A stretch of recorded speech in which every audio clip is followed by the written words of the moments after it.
Hello friends, welcome to the channel JIB and CIB Made Simple. So friends, in today's lecture we are going to discuss our AVFM December 2023 memory based recall question and answer. Friends, AVFM में जो दिसंबर 23 की परीक्षा हुई थी, इसमें दोस्तों किस प्रकार के सवाल पूछे गए थे, आइए जरा डिस्कस करते हैं। ये बहुत ही महत्वपूर्ण सेशन होने वाला है आगामी AVFM के एग्जामिनेशन के लिए। आप देख पाएंगे कि क्या पैटर्न IAVF के द्वारा पूछा जा रहा है। तो फ्रेंड्स, ये वीडियो बहुत ही महत्वपूर्ण है, इसके अंतिम तक देखिए। आपको एक क्वेश्चन के अंदर 4 डिफरेंट क्वेश्चन को मैं करके बताऊंगा कि और क्या क्या क्वेश्चन पूछा जा सकता है। अभी तो ये पूछा गया है और क्या क्या क्वेश्चन मोस्ट प्रोबेबल है, क्योंकि दोस्तों कंसेप्ट रिपीट होते हैं, क्वेश्चन रिपीट नहीं होते हैं। तो उम्मीद है दोस्तों आपको ये वीडियो पसंद आएगी, अंतिम तक बने रहे। चलिए शुरुआत करते हैं हम लोग अपने पहले क्वेश्चन के साथ। पहला क्वेश्चन है, इनमें से कौन सा कथन रिलेटिव वैल्यूएशन के बारे में गलत है। तो फ्रेंड्स, होपफुली आप देख पा रहे होंगे कि आपसे पूछा जा रहा है कि कौन सा कथन रिलेटिव वैल्यूएशन के बारे में गलत है, ये पूछा जा रहा है आपसे। चलिए और पहला ऑप्शन देखते हैं कि relative valuation compare an asset worth to the price of other comparable asset on the market. दोस्तों ये स्टेटमेंट बिल्कुल सही है। रिलेटिव वैल्यूएशन जो है वो क्या करता है, किसी एसेट को कंपेयर करता है सिमिलर से। मान लीजिए कोई एसेट है, उसको वो कंपेयर करेगा, किससे कंपेयर करेगा, सिमिलर एसेट के साथ कंपेयर करेगा, ताकि क्या हो सके, ताकि इसके मार्केट वर्थ को समझ सके। तो समझिए कि आपके पास दो घर है, ठीक है, और सेम नेबरहुड में 2 घर है, तो आप उसे कंपेयर कर रहे हैं, तो उसका जो प्राइस होगा ना वो एक दूसरे के फीचर से इन्फ्लुएंस होगा और ओवरऑल मार्केट के ट्रेंड से भी इन्फ्लुएंस होगा। तो पहला ऑप्शन तो सही है। ऑप्शन बी कर रहा है कि in relative valuation the focus is on absolute value of the asset considering its interesting characteristics. ये गलत है।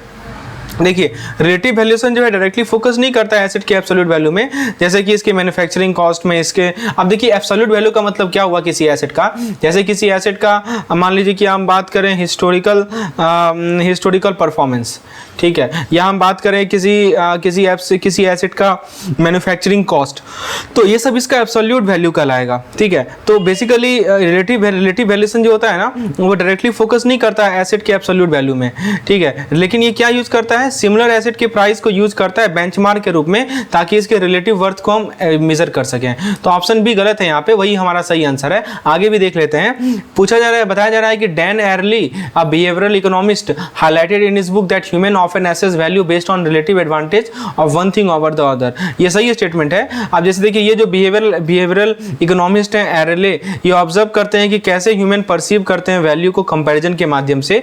तो रिलेटिव वैल्यूएशन में क्या होता है कि इसमें आप एनालाइज करते हैं कि एक एसेट कैसे स्टैंड हो रहा है अपने पीयर्स के कंपैरिजन में। और लास्ट ऑप्शन कह रहा है कि similar asset should have comparable value and one can determine the worth of an asset by analysing the price at which a comparable asset was sold. बिल्कुल सही बात है, यही तो है क्रक्स हमारे रिलेटिव वैल्यूएशन मेथड का। तो सिमिलर एसेट का थ्योरेटिकली कंपेरेबल वैल्यू होगा फैक्टर्स, जैसे मान लीजिए कुछ स्पेशल फीचर दे दिए हम, मार्केट कंडीशन, बायर प्रेफरेंस, ये सभी स्लाइड डेविएशन क्रिएट कर सकता है। तो एक कंपेरेबल एसेट के प्राइस को एनालाइज करके एक अच्छा स्टार्टिंग पॉइंट होता है। जैसे मान लीजिए कि आप एक यूज्ड कार को बेचना चाह रहे हैं, आपके पास मान लीजिए कि कोई यूज्ड कार है, उसको आप बेचना चाह रहे हैं, तो रिलेटिव वैल्यूएशन जो मेथड है ना, वो आपको हेल्प करेगा समझने में, इसके मार्केट वैल्यू को समझने में। आप कंपेयर करेंगे इसको सिमिलर कार के साथ, आप इस मेक में, मॉडल में, माइलेज में, ईयर में, कंडीशन में, तो आप अपने प्राइस को बेस करेंगे exact sale price of one. मान लीजिए कि ऐसा कोई सिमिलर कार जो कि नजदीक में बेचा गया है, तो अपने प्राइस को आप वही आधार लेके अपना प्राइस सेट करेंगे, ठीक है। तो आप ये मतलब, लेकिन आप में कंसीडर करेंगे कि देखिए ऐसा नहीं कि सिमिलर कार जो बेचा गया वो प्राइस आप ले लेंगे, नहीं, आप देखेंगे बहुत सारा कार जिसको रिसेंटली बेचा गया हो, हाँ, और उसके साथ आपके उसका क्या रेट था, किस रेट से बेचा गया, और साथ ही साथ आपके कार में कोई एक्स्ट्रा फीचर है क्या, आप में कोई यूनिक मार्केट डिमांड है। तो ये चीज है हमारा रिलेटिव वैल्यूएशन। होपफुली आपको रिलेटिव वैल्यूएशन का सारा कंसेप्ट क्लियर हो गया होगा। अगला क्वेश्चन पूछा गया था कि इनमें से कौन सा कथन मास्लो हायरार्की ऑफ नीड के बारे में गलत है। चलिए जरा देखते हैं। पहला ऑप्शन कह रहा है कि self actualisation need are at the top of the hierarchy representing the highest level of human need. दोस्तों ये सही स्टेटमेंट है। मास्लो का जो पिरामिड है उसमें सबसे ऊपर क्या आता है, सबसे ऊपर आता है हमारा सेल्फ एक्चुअलाइजेशन, राइट। तो इसमें आप अपने फुल पोटेंशियल को फुलफिल करते हैं, ये अपेक्स पे होता है, ये सिंप्लीफाई करता है अल्टीमेट ह्यूमन एस्पिरेशन को। दूसरा ऑप्शन कह रहा है कि human behaviour is influenced only by unsatisfied need, satisfied need do not affect behaviour. दोस्तों ये स्टेटमेंट गलत है। क्यों गलत है? क्योंकि दोस्तों जो हमारे अनसेटिस्फाइड नीड होते हैं ना, वो हमें अपने कर्म के प्रति ड्राइव करते हैं, they drive us to our action, ठीक है। जो फुलफिल नीड होते हैं ना वो भी मोटिवेट करते हैं। देखिए अनसेटिस्फाइड नीड तो के कारण ही हम एक्शन लेते हैं, राइट। जैसे आपको CIB निकालना है, ये आपकी अनसेटिस्फाइड नीड है, तो आप एक्शन ले रहे हैं ना, आप मेरे वीडियो को देख रहे हैं, राइट। तो ये एक तरह का अनसेटिस्फाइड नीड है। तो ह्यूमन बिहेवियर इज इन्फ्लुएंस्ड कर रहा है ओनली बाय अनसेटिस्फाइड नीड, ये इसीलिए गलत है, ठीक है। केवल अनसेटिस्फाइड नीड से इन्फ्लुएंस नहीं होते हैं, साथ ही साथ क्या होता है कि फुलफिल नीड भी हमें मोटिवेट कर सकता है। जैसे मान लीजिए एग्जांपल के तौर में समझाता हूँ, आप एक रिलेशनशिप में हैं, वहाँ पे आप लव्ड फील कर रहे हैं, सिक्योर फील कर रहे हैं, तो ये आपको इंस्पायर करेगा कि आप अपने फैमिली के फ्यूचर के बारे में क्या करें, वो हार्ड वर्क करें। तो ये तो नीड आपका सेटिस्फाइड है ऑलरेडी कि आप एक परफेक्ट रिलेशनशिप में हैं, लेकिन फिर भी आप हार्ड वर्क कर रहे हैं। क्यों हार्ड वर्क कर रहे हैं? क्योंकि आपको अपना फैमिली का फ्यूचर सिक्योर करना है, राइट। तो ये चीज़ है, इसीलिए कहा जाता है कि सेटिस्फाइड नीड भी हमारे बिहेवियर को अफेक्ट करता है, इसीलिए ऑप्शन नंबर बी गलत है। देखिए एक चीज़ को समझना बहुत जरूरी है। अच्छा, फिर कह रहा है कि needs are arrange in the order of importance from complex to basis.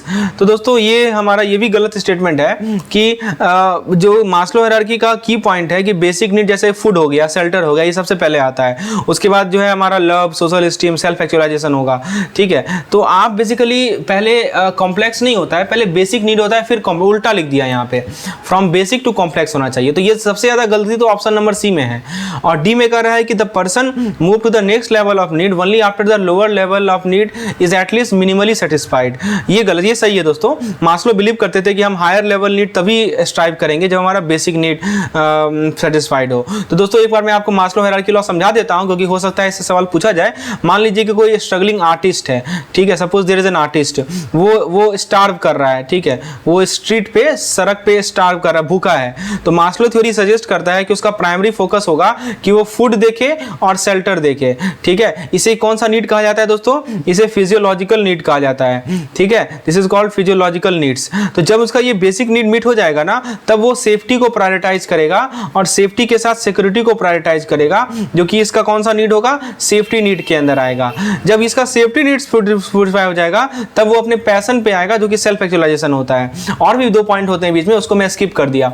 चलिए, तो होपफुली आपको समझ में आ गया मास्लो हायरार्की नीड से रिलेटेड। दोस्तों अगला सवाल पूछा गया था कि इनमें से कौन सा कथन डॉगलास मैकग्रेगर का जो एक्स एंड वाई थ्योरी है उसके बारे में गलत है।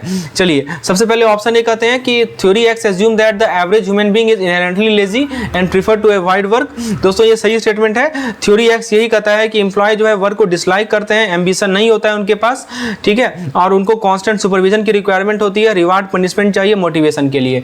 Theory Y proposes that the work is at natural as play and people can be self directed and creative if motivated properly. दोस्तों ये भी स्टेटमेंट सही है कि थ्योरी वाई क्या कहता है कि एम्प्लॉय एक इंट्रिंसिकली मोटिवेटेड होंगे, वो रिस्पॉन्सिबिलिटी सीख करेंगे, क्रिएटिविटी सीख करेंगे और सेल्फ एक्चुअलाइजेशन सीख करेंगे। किसके माध्यम से? वर्क के माध्यम से, राइट। तो ये भी स्टेटमेंट सही है। ऑप्शन सी कह रहा है कि theory X assume that people are inherently self directed and creative at work. दोस्तों ये स्टेटमेंट जो है डायरेक्टली कॉन्ट्राडिक्ट कर रहा है हमारा जो थ्योरी एक्स एंड वाई का जो एजम्पशन है उसको कॉन्ट्राडिक्ट कर रहा है। ये थ्योरी वाई के पर्सपेक्टिव से ज्यादा अलाइंग है एम्प्लॉय मोटिवेशन पे, ठीक है। तो थ्योरी एक्स में करने का नहीं रहा है। फिर नेक्स्ट है कि theory Y suggest that the external control and threats of punishment alone are insufficient to bring out effort toward organisation objective. बिल्कुल सही बात है। थ्योरी वाई का जोर यही बात पे रहता है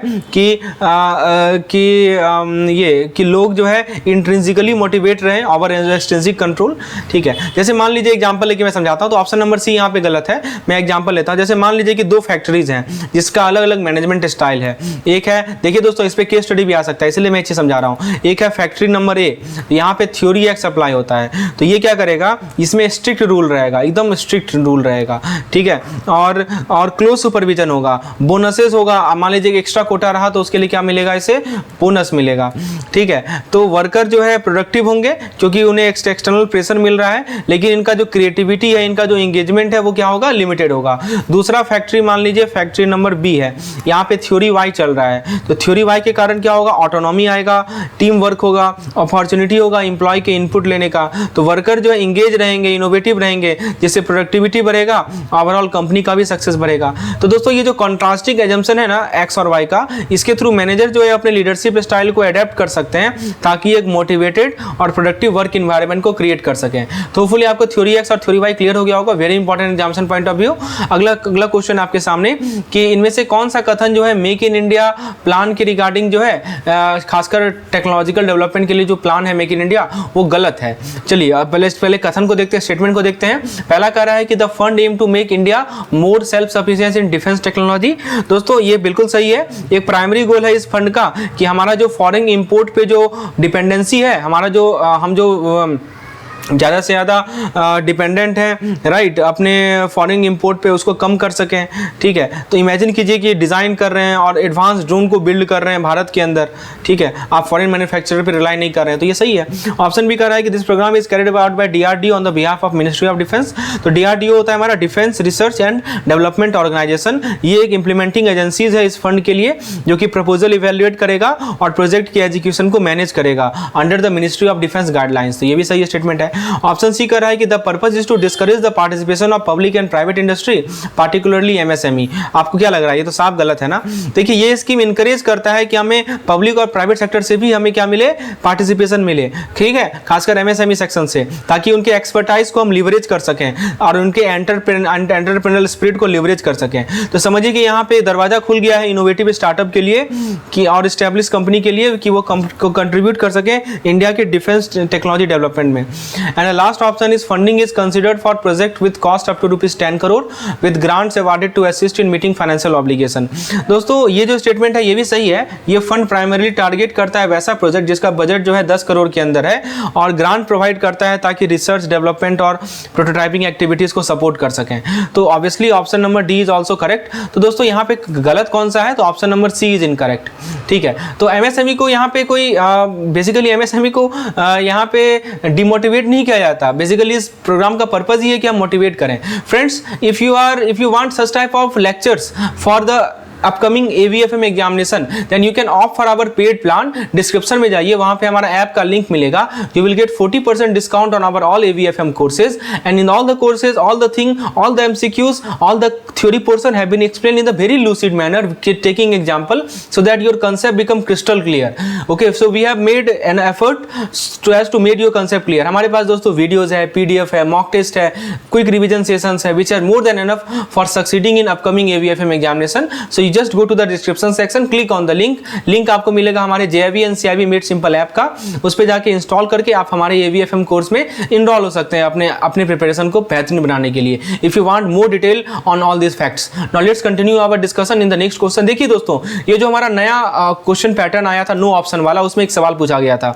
देखिए fill in the blanks type का, as per alternate investment fund regulation angel investor include all individual investor who has net tangible asset of at least how much crore. देखिए इसको मैं समझाता हूँ, सबसे पहले समझिए इसको मैं समझाता हूं दोस्तों। देखिए इसका मतलब बताया जा रहा है कि जो हमारा अल्टरनेट इन्वेस्टमेंट फंड रेगुलेशन है किससे हम लोग एंजल इन्वेस्टर मान सकते हैं। तो सबसे पहले एक टर्म यहाँ पे समझिए, नेट टेंजिबल एसेट का मतलब क्या होता है। तो total value of individual asset, जैसे कि मान लीजिए प्रॉपर्टी इन्वेस्टमेंट हो गया, तो इसका मतलब ये हुआ कि जो उसका किसी इंडिविजुअल का मान लीजिए जो प्रॉपर्टी इन्वेस्टमेंट है उसमें से आप माइनस कर दीजिए उसके लायबिलिटीज़ को, जैसे उसका डेप्ट जो उसने उधार ले रखा है उसको माइनस कर दीजिए। ठीक है, तो यदि आप सारे के सारे कर्ज को अपने टोटल एसेट से सब्ट्रैक्ट कर लेंगे तो रिमेनिंग अमाउंट कम से कम कितना होगा, 2 करोड़ होना चाहिए, तभी जाके आप क्वालिफाई कर सकते हैं एंजल इन्वेस्टर के रूप में। ठीक है, इन सभी रेगुलेशन के अंदर। तो याद रखिए नेट टेंजिबल एसेट का मतलब ये होता है कि जितना भी आपका इंडिविजुअल एसेट का जो वैल्यू है उसमें से जो लायबिलिटी माइनस करने के बाद जो वैल्यू आता है वो कम से कम 2 करोड़ का होना चाहिए। इसको ऐसे समझिए कि जो हमारे एंजल इन्वेस्टर होते हैं ना वो अर्ली स्टेज बिजनेस में इन्वेस्ट करते हैं जो कि रिस्की होता है और जिसका कोई ट्रैक रिकॉर्ड है ही नहीं, क्योंकि अर्ली स्टेज इन्वेस्टमेंट है तो बिजनेस है। तो ये इंश्योर करना कि ये जो इन्वेस्टर्स हैं वो एक पोटेंशियल लॉस को विथस्टैंड कर सकें, मतलब उसको जो लॉस, ऑब्वियसली बात है रिस्क है तो लॉस होने का चांस है ना, तो लॉस को यदि ये विथस्टैंड कर पाएंगे या नहीं कर पाएंगे, इसके करने के लिए ये जो रेगुलेशन है अल्टरनेट इन्वेस्टमेंट फंड रेगुलेशन, इसने क्या किया है, एक minimum net tangible asset requirement का लिमिट डाल दिया है। तो जिसके पास भी 2 करोड़ रुपया होगा एसेट के रूप में उसे माना जाता है फाइनेंशियली स्टेबल, ताकि वो इस सभी रिस्क को हैंडल कर सकता है। जैसे मैं आपको एग्जांपल लेके समझाता हूं, जैसे मान लीजिए श्रेया, ठीक है, तो श्रेया के पास एक घर है, ठीक है, 50 लाख रुपया का। Suppose Shreya has a house worth 50 lakh. ठीक है, और वो मान लीजिए कि इन्वेस्टमेंट कर रही है 30 लाख का, ठीक है, suppose C is investing worth 30 lakh, उसके पास एक कार लोन मान लीजिए 15 लाख का है, ठीक है, तो उसका टोटल टेंजिबल एसेट कितना हो जाएगा, तो टोटल टेंजिबल एसेट 50 लाख यहाँ पे है, ठीक है, प्लस 30 लाख यहाँ पे है, और उसमें से 15 लाख जो उसने कर्ज ले रखा है, डेप्ट है उसका, तो टोटल टेंजिबल एसेट कितना हो जाएगा 65 लाख का। सो सी हैज 65 लाख जो है टोटल एसेट है, तो ये 65 लाख जो है 2 करोड़ से कम है, तो श्रेया जो है क्वालिफाइड नहीं करेगी एंजल इन्वेस्टर के रूप में इन रेगुलेशन के अंदर, ठीक है। दूसरा एग्जांपल ले लीजिए अमित, ठीक है, अमित का एग्जांपल ले लीजिए, अमित का मान लीजिए 3 करोड़ का घर है, ठीक है, और 1 करोड़ का मान लीजिए इन्वेस्टमेंट है, ठीक है, 1 करोड़ का उसका क्या इन्वेस्टमेंट है, लेकिन उसके पास जो आउटस्टैंडिंग बिजनेस लोन है वो 1.5 करोड़ का है, तो टोटल उसका टेंजिबल एसेट कितना हो जाएगा 3 + 1 - 1.5 यानी कितना हो जाएगा 2.5 करोड़ का। तो दोस्तों 2.5 करोड़ जो है as per this rule regulation कि वो जो है एंजल इन्वेस्टर के अंदर क्वालिफाई कर सकता है। तो दोस्तों ये इंपॉर्टेंट है नोट करना कि जस्ट एक आपको रिक्वायरमेंट है एंजल इन्वेस्टर बनने के लिए, समझे। देखिए कितना सिंपल लूसिड लैंग्वेज में मैं समझा रहा हूँ चीजों को, taking an example. So please remember कि नेट टेंजिबल एसेट आपको यदि एंजल इन्वेस्टर बनना है तो आपका नेट टेंजिबल एसेट कम से कम 2 करोड़ का होना चाहिए। और टेंजिबल एसेट का मीनिंग क्या होता है कि जितना भी आपका एसेट है उसमें से जितना भी आपका लायबिलिटी है उसको सब्ट्रैक्ट करने के बाद जो आपको मिलता है वो हमारा होता है net tangible asset. So hopefully आपको कंसेप्ट क्लियर हो गया होगा कि as per alternate investment fund regulation angel investor include all individual investor who has net tangible asset of at least 2.5 crore, so 2 crore. Okay, now let's come to the next question. तो देखिए इस प्रकार से हमारा वन लाइनर क्वेश्चन पूछा जाता है। अगला क्वेश्चन है दोस्तों एफसीएफ के बारे में पूछा गया था, यानी फ्री कैश फ्लो की कैलकुलेशन के बारे में पूछा गया था। इनमें से कौन सा कथन एफसीएफ के बारे में गलत है, ठीक है। In which of the following statement regarding FCF is incorrect. तो फ्रेंड्स देखते हैं ऑप्शन को। सबसे पहला ऑप्शन है कि जो फ्री कैश फ्लो होता है पोस्ट टैक्स कैश फ्लो में वो क्रिएट किया जाता है ऑपरेशन ऑफ द कंपनी। देखिए दोस्तों इसका मतलब क्या है, इसका मतलब बिल्कुल ये स्टेटमेंट सही है, मैं समझाता हूं दोस्तों।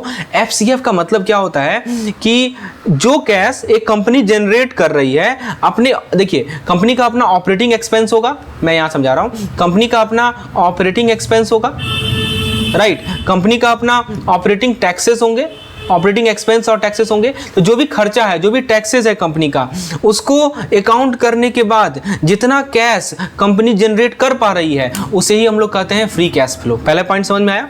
तो इसको समझिए, जो पैसा देखिए कंपनी के पास जितना पैसा बच गया, टैक्स दे दिया कंपनी ने सरकार को और बिल पे कर दिया, उसके बाद जितना पैसा बच रहा है ना उसे हम लोग कहते हैं फ्री कैश फ्लो। समझ में आया। तो पहला स्टेटमेंट यही कह रहा है कि is the post tax cash flow credit from the operation of the company. बिल्कुल सही स्टेटमेंट है, वही तो मैं आपको बता रहा हूं। देखिए चीजें भले ही आपको कॉम्प्लिकेटेड लग रही हो, लेकिन आप यदि सिंपल भाषा में समझेंगे ना, that is more easier. So that is what we try to do in our classes, that we try to make the thing easier for you so that it become clearly it goes clearly into your mind। तो दोस्तों free cash flow का मतलब क्या होता है कि सरकार की कोई भी कंपनी अपना टैक्स देने के बाद, अपना बिल पे करने के बाद जितना कैश उसके पास बचता है वो होता है हमारा फ्री कैश फ्लो। दूसरा पॉइंट कह रहा है कि free cash flow is calculated after accounting for investment in the fix asset and net working capital. दोस्तों समझिए, जो हमारा एफसीएफ होता है ना, यानी फ्री कैश फ्लो होता है ना, तो वो क्या करता है कि कैपिटल और एक्सपेंडिचर को, जिसको हम लोग कैपेक्स बोलते हैं, ठीक है, कैपेक्स को क्या करता है सब्ट्रैक्ट करता है फिक्स एसेट से। जैसे कि आपका फिक्स एसेट क्या हो सकता है, जैसे मशीनरी हो गया, ठीक है, मशीनरी हो गया फिक्स एसेट, बिल्डिंग हो गया, building as a fix asset. तो ये एफसीएफ क्या करता है कि कैपिटल एक्सपेंडिचर जो हमारा खर्चा हो रहा है फिक्स एसेट पे, जैसे मशीनरी पे और बिल्डिंग पे, उसे सब्ट्रैक्ट करता है। और जो हमारा नेट वर्किंग कैपिटल में जो चेंजेस आ रहे हैं, एनडब्ल्यूसी में नेट वर्किंग कैपिटल में जो चेंजेस आ रहे हैं, ठीक है, तो अब देखिए नेट वर्किंग कैपिटल में चेंज आ रहा है का मतलब क्या हुआ कि हमारा जो वर्किंग कैपिटल है फ्लक्चुएट कर रहा है। अब आप पूछेंगे वर्किंग कैपिटल क्या होता है, तो दोस्तों वर्किंग कैपिटल का मतलब क्या होता है कि आपको बिजनेस रन करने के लिए जो पूंजी चाहिए, जैसे कि आपका इन्वेंट्री हो गया, आपका अकाउंट रिसीवेबल हो गया, ठीक है। तो कहने का मतलब कि एफसीएफ क्या करता है कि हमारी फ्री कैश फ्लो क्या करता है कि जो भी हमारा फिक्स एसेट में इन्वेस्टमेंट है उसे सब्ट्रैक्ट कर देगा, यानी कैपेक्स को सब्ट्रैक्ट कर देगा, और जो भी हमारा वर्किंग कैपिटल में चेंज में इन्वेस्टमेंट है उसे उसके सब्ट्रैक्ट करेगा। इससे क्या होगा, इससे हमें पता चलेगा कि कितना कैश अवेलेबल है बिजनेस में री इन्वेस्ट करने के बाद, ठीक है। तो ये बिल्कुल सही स्टेटमेंट है, this statement is also correct. तो अभी तक हमने 2 स्टेटमेंट देखा, दोनों स्टेटमेंट सही है। तीसरा स्टेटमेंट कह रहा है कि FCF can be calculated as NOPLAT minus net investment. दोस्तों एनओपीएलईटी का मतलब समझ लीजिए, एनओपीएलईटी का मतलब होता है net operating profit less adjusted tax, net operating profit less adjusted tax. तो दोस्तों ये समझिए कि आपको ये टैक्स देने के बाद जो ऑपरेटिंग प्रॉफिट है जिसमें आपने नॉन कैश एक्सपेंस का एडजस्टमेंट कर लिया। आप पूछेंगे कि ये नॉन कैश एक्सपेंस क्या होता है, एक देखिए टर्म आया है नॉन कैश एक्सपेंस। आप बता सकते हैं, कुछ एग्जांपल दीजिए मुझे नॉन कैश एक्सपेंस का, please write down in the comment section. दोस्तों मैं बताता हूं, नॉन कैश एक्सपेंस का सबसे बेहतरीन एग्जांपल है depreciation. Depreciation is the best example of non cash expense. और बताइए amortisation, amortisation is another best example of non cash expense. तो दोस्तों फिर से समझिए, एनओपीएलईटी का मतलब होता है net operating profit less adjusted tax. Basically समझिए कि ऑपरेटिंग प्रॉफिट, आप टैक्स देने के बाद जो ऑपरेटिंग प्रॉफिट होता है जिसमें आप नॉन कैश एक्सपेंस का एडजस्टमेंट कर लेते हैं। तो बेसिकली इस कैसे निकाला जाता है इसमें क्या करते हैं कि जो हमारा नेट इन्वेस्टमेंट है ना, कहाँ पे, कैपेक्स में, कैपेक्स यानी कैपिटल एक्सपेंडिचर में, ठीक है। आप एनओपीएलईटी में से नेट इन्वेस्टमेंट माइनस कर लेंगे ना तो आपको फ्री कैश फ्लो मिल जाएगा। ये बिल्कुल सही स्टेटमेंट है। तो अभी तक हमने क्या देखा, ए बी और सी तीनों का तीनों स्टेटमेंट सही है। और लास्ट ऑप्शन कह रहा है कि if you have to calculate free cash flow available to investor of both equity and डेब्ट, we would subtract the non operating cash flow from the figure of FCF arrived above. दोस्तों ये statement बिल्कुल भी गलत है। क्यों गलत है मैं समझाता हूं। देखिए दोस्तों, जो हमारा नॉन ऑपरेटिव कैश फ्लो है, यहाँ पे एक कीवर्ड देखिए क्या लिखा हुआ है, नॉन ऑपरेटिंग कैश फ्लो। तो जो हमारा नॉन ऑपरेटिंग कैश फ्लो है ना, ये कहां से आता है, तो जो भी गतिविधियां, जो भी एक्टिविटीज हम कोर बिजनेस से बाहर कर रहे होते हैं, जैसे कोर बिजनेस से बाहर करने का मतलब क्या हुआ, जैसे मान लीजिए कि आप किसी एसेट को बेच रहे हैं, you are selling an asset, ठीक है, तो ये आपका कोर बिजनेस से बाहर की एक्टिविटी है ना। उसके अलावा मान लीजिए कि आपको इंटरेस्ट पेमेंट मिल रहा है, ठीक है, तो इंटरेस्ट पेमेंट मिल रहा है, so this is also one activity which is outside the core activity, right. तो कोर बिजनेस से बाहर जो गतिविधियां हैं वहां से जो हमें जैसे कि आपने एसेट बेचा, आपको इंटरेस्ट पेमेंट मिला, ठीक है, तो ये सभी हमारे यहां से हमारे नॉन ऑपरेटिव कैश फ्लो आते हैं। समझ में आ रहा है आपको। तो नॉन ऑपरेटिंग कैश फ्लो कहां से आता है, जब भी हम कोर बिजनेस से हट के कोई एक्टिविटी करते हैं तो वहां से हमें आता है नॉन ऑपरेटिव कैश फ्लो। तो इस इनकम को यदि हम एफसीएफ में जोड़ दें तो हमें एक एक्यूरेट पिक्चर मिलेगा ना कि सारे इन्वेस्टर के लिए कितना कैश अवेलेबल है। अब इन्वेस्टर के अंदर दो कैटेगरी का इन्वेस्टर होता है, कुछ इन्वेस्टर होंगे इक्विटी वाले, कुछ इन्वेस्टर होंगे डेब्ट वाले, समझे। तो कहने का मतलब कि यदि हमें फ्री कैश फ्लो अवेलेबल निकालना है तो हम क्या करेंगे, नेट ऑपरेटिंग कैश फ्लो को जोड़ेंगे ना जी, सब्ट्रैक्ट तो नहीं करेंगे ना। यहाँ पे सब्ट्रैक्ट वर्ड लिखा हुआ है, समझे, इसीलिए गलत है। तो ऐसे समझिए कि हम कुछ अनएक्सपेक्टेड बोनस इनकम को जोड़ रहे हैं कंपनी के अवेलेबल कैश में। एक मैं आपको एग्जांपल लेके समझाता हूँ ये चीज़ को, तो ये कंसेप्ट अच्छे से क्लियर हो जाएगा।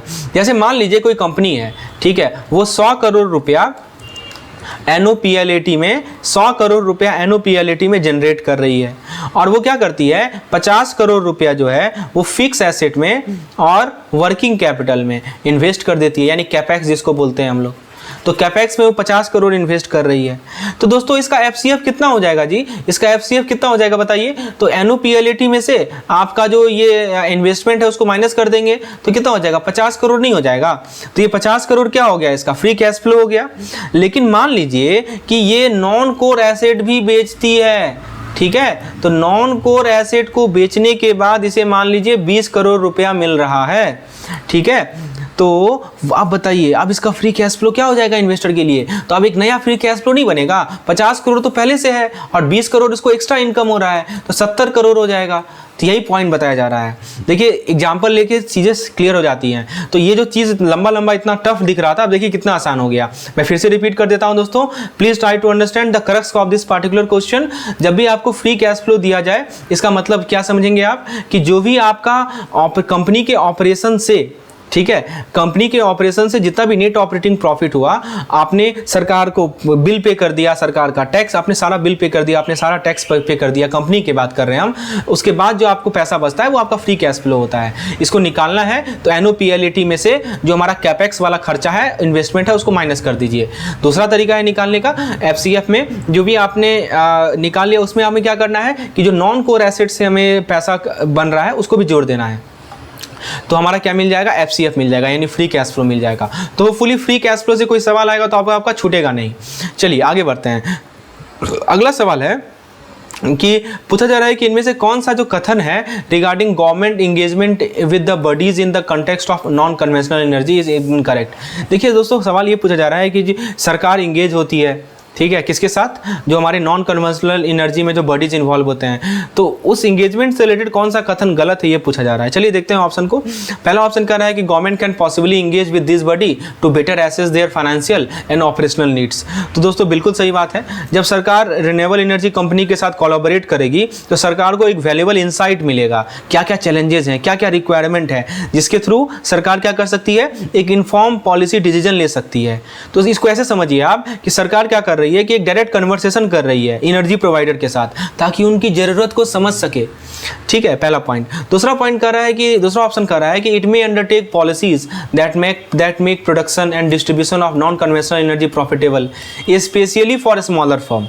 दोस्तों सही लग रहा है या गलत लग रहा है बताइए? बिल्कुल सही स्टेटमेंट है ये।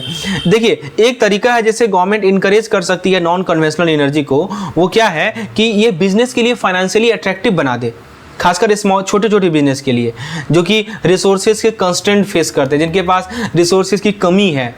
ठीक है, तो इमेजिन कीजिए कि सरकार ने क्या किया कि टैक्स में कुछ छूट दे दी, सब्सिडीज दे दी, ताकि जो रिन्यूएबल एनर्जी में जो इन्वेस्टमेंट है वो अपीलिंग लगेगा। अरे जो हमारे छोटे छोटे फर्म है ना, उनको लगेगा कि चलो सरकार हमें रिबेट दे रही है टैक्स में, तो हम इन्वेस्ट क्यों ना करें इस पार्टिकुलर सेक्टर में। तो वही पॉइंट बताया जा रहा है। ठीक है, नेक्स्ट ऑप्शन कर रहा है कि there is a scope for well calibrated policies to provide fiscal incentive for green project in India. अब देखिए ये वर्ड लिखने में कितना टफ लग रहा है, अब मैं इसको सिंपल भाषा में समझाता हूं आपको।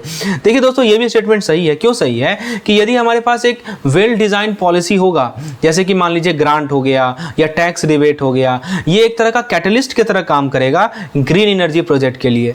समझिए कि सरकार जो है फाइनेंशियल पुश दे रही है ग्रीन इनिशिएटिव को। और लास्ट ऑप्शन कर रहा है fiscal incentive should be provided without considering the impact on supply chain, inflationary pressure and fiscal consolidation. अब देखिए ये गलत है स्टेटमेंट। क्यों गलत है मैं समझाता हूं दोस्तों। फिस्कल इंसेंटिव प्रोवाइड करना बिना उनके ब्रोडर इफेक्ट को कंसीडर किए हुए ये बहुत बड़ी भूल हो सकती है, जिस कैन बी डेट्रीमेंटल। क्यों? मान लीजिए कि जो हमारा सस्ता रिन्यूएबल एनर्जी है वो हमारे एग्जिस्टिंग सप्लाई चेन को डिसरप्ट कर देगा, जिससे हमारे जॉब लॉसेस हो सकते हैं। अनफॉर्चून हम ऐसा भुखमरी, ऐसा इन्फ्लेशन आ जाएगा, ठीक है, ऐसा महंगाई आ सकती है कि मान लीजिए कि रिसोर्सेज का डिमांड बढ़ गया तो महंगाई आएगी कि नहीं आएगी? ऑब्वियसली आएगी। तो यही बताया जा रहा है कि ये इन्फ्लेशनरी प्रेशर आ सकता है, सप्लाई चेन पे डिसरप्शन हो सकता है। और लास्टली कर रहा है फिस्कल कंसोलिडेशन। तो ज़्यादा इंसेंटिव देने लगेंगे तो क्या होगा? सरकार का फाइनेंस बर्डन में आ जाएगा, जिससे फिस्कल कंसोलिडेशन एफर्ट हिंडर होगा। इमेजिन कीजिए सरकार ने खूब सब्सिडी दे दिया बिना ये सोचे समझे कि ये कैसे अफेक्ट करेगा हमारी अर्थव्यवस्था के दूसरे हिस्से को, ठीक है, और गवर्नमेंट बजट को। समझ रहे बात को? तो ऐसा नहीं है कि आप अंधाधुंध सब्सिडीज दे देंगे। वही बताया जा रहा है कि fiscal incentive should be provided. यहाँ विदाउट जो लिख दिया ना, ये गलत कर दिया। ठीक है, इसको कंसीडर करना पड़ेगा कि उसका सप्लाई चेन पे क्या इफेक्ट पड़ रहा है। ठीक है, तो आप इंकरेज कीजिए नॉन कन्वेंशनल एनर्जी को, ये क्रूशियल है, लेकिन सरकार जो है केयरफुली कंसीडर करे कि इस इंकरेजमेंट का रेमिफिकेशन क्या होगा। ठीक है, अलग अलग एस्पेक्ट पे, जैसे सप्लाई चेन पे, इन्फ्लेशन पे, फिस्कल कंसोलिडेशन पे, फाइनेंशियल स्टेबिलिटी पे। तो होपफुली ये जो एक्सप्लेनेशन है उससे क्लियर हो गया आपको सारा कंसेप्ट कि गवर्नमेंट इंगेज करे स्मॉलर फर्म को कि वो इस पार्टिकुलर सेक्टर में इन्वेस्ट करे, लेकिन ये ध्यान में रखते हुए कि इसका इम्पैक्ट क्या पड़ेगा सप्लाई चेन में, इन्फ्लेशनरी प्रेशर पे और फाइनेंशियल कंसोलिडेशन पे। चलिए अगला सवाल है हमारे पास कि इनमें से कौन सा कथन गलत है लर्निंग ऑर्गेनाइजेशन के बारे में। चलिए देखते हैं दोस्तों, ऑप्शन को देखते हैं जरा। पहला ऑप्शन कह रहा है कि learning organisation is where all employ participate in identifying and solving problem. बिल्कुल सही स्टेटमेंट है। लर्निंग ऑर्गेनाइजेशन का सबसे महत्वपूर्ण बात ये होता है कि सभी का पार्टिसिपेशन होता है, सभी लोग पार्टिसिपेट करते हैं, सभी लोग जो है मिलते हैं, पार्टिसिपेट करते हैं, अलग अलग हायरार्की के लेवल से सभी के आइडियाज को, सभी के पर्सपेक्टिव को वैल्यू दिया जाता है, जिससे एक कोलैबोरेटिव प्रॉब्लम सॉल्विंग और कंटिन्यूअस इंप्रूवमेंट होता है। ठीक है, दूसरा पॉइंट कर रहा है कि दूसरा ऑप्शन है कि the structure of an learning organisation is based on efficiency, hierarchy and close information system. ये गलत है दोस्तों, ये स्ट्रक्चर कॉन्ट्राडिक्ट कर रहा है हमारा जो लर्निंग ऑर्गेनाइजेशन का कोर प्रिंसिपल है उसे। क्यों? क्योंकि यदि हमारा हायरार्की रिजिड होगा ना, ठीक है, और यदि हम एफिशिएंसीज को प्रायोरिटाइज करेंगे ओवर एडेप्टेबिलिटी, और हम यदि हमारा इंफॉर्मेशन फ्लो रिस्ट्रिक्ट होगा, जिसको कहते हैं क्लोज इंफॉर्मेशन सिस्टम, तो ये क्या करेगा पता है आपको? तो इमेजिन कीजिए, तो ये सब it is not the core principle of learning organisation. Imagine कीजिए कि हमारे पास एक top down information control environment है, जहाँ पे एम्प्लॉय का कोई बात ही नहीं सुनता है, जो ऊपर कहा गया वही होता है। तो ये लर्निंग ऑर्गेनाइजेशन का अपोजिट है। राइट तो यहाँ पे एफिशिएंसी, हायरार्की और क्लोज इन्फॉर्मेशन का अपोजिट होता है हमारा लर्निंग ऑर्गेनाइजेशन। ऑप्शन बी गलत है। ऑप्शन सी कर रहा है कि Peter Senge a major contributor to the concept define learning organisation as an entity where people continuously expand their capability to create desired result। दोस्तों ये बिल्कुल सही स्टेटमेंट है। ये पीटर सेंगे का डेफिनेशन है जो कि इस बात पे जोर डालता है कि जो हमारा ऑनगोइंग लर्निंग और डेवलपमेंट है किसी लर्निंग ऑर्गेनाइजेशन के अंदर, जो इंडिविजुअल होते हैं, जो टीम होते हैं, वो अपने स्किल को इंप्रूव करेंगे, अपने नॉलेज को इंप्रूव करेंगे ताकि डिजायर आउटकम को अचीव कर सकें। लास्ट ऑप्शन कह रहा है कि जब 5 discipline of learning organisation include personal mastery, shared vision, mental model, team learning and system thinking. दोस्तों बिल्कुल सही बात है। ये जो हमारे 5 डिसिप्लिन हैं जो कि सेंगे के द्वारा कहे गए थे, इसके अंदर individual growth, collaborative vision building, challenging assumption, effective team work, ये सभी आते हैं। तो लर्निंग ऑर्गेनाइजेशन जो है ओपन कम्युनिकेशन पे ध्यान रखता है, क्लोज कम्युनिकेशन पे ध्यान नहीं रखता। ठीक है, दूसरी बात कि यहाँ पे एम्प्लॉय का इन्वॉल्वमेंट होता है, एक डिसेंट्रलाइज स्ट्रक्चर होता है, नॉट सेंट्रलाइज स्ट्रक्चर, जो कि हमारा रिजिड इन्फॉर्मेशन कंट्रोल एनवायरनमेंट से अपोजिट है। So this is the point, option B is incorrect here. Hopefully concept is clear now let's see the next question. इनमें से कौन सा कथन TQM के बारे में गलत है? दोस्तों TQM बहुत इंपॉर्टेंट टॉपिक है, टोटल क्वालिटी मैनेजमेंट। दोस्तों सबसे पहले ऑप्शन कर रहा है कि employ involvement in crucial in preventing quality issue before they occur. TQM इसी बात पे जोर डालता है, बिल्कुल सही स्टेटमेंट है। TQM इसी बात पे जोर डालता है कि हमारा प्रोएक्टिव पार्टिसिपेशन हो सारे एम्प्लॉय से, ताकि हम पोटेंशियल प्रॉब्लम को आइडेंटिफाई कर सके इससे पहले कि वो कस्टमर को इम्पैक्ट करे। तो समझिए कि सभी लोग ऑर्गेनाइजेशन में एक क्वालिटी वॉच डॉग की तरह काम कर रहे हैं, जो छोटे छोटे इशू होते हैं उसको प्रिवेंट कर रहे हैं कि वो बड़ा प्रॉब्लम का रूप ना ले ले। ये होता है हमारा TQM, टोटल क्वालिटी मैनेजमेंट। दूसरा ऑप्शन कर रहा है कि TQM जो है जापान में ऑरिजिनेट हुआ था after the second world war. दोस्तों बिल्कुल ये स्टेटमेंट जो है गलत है।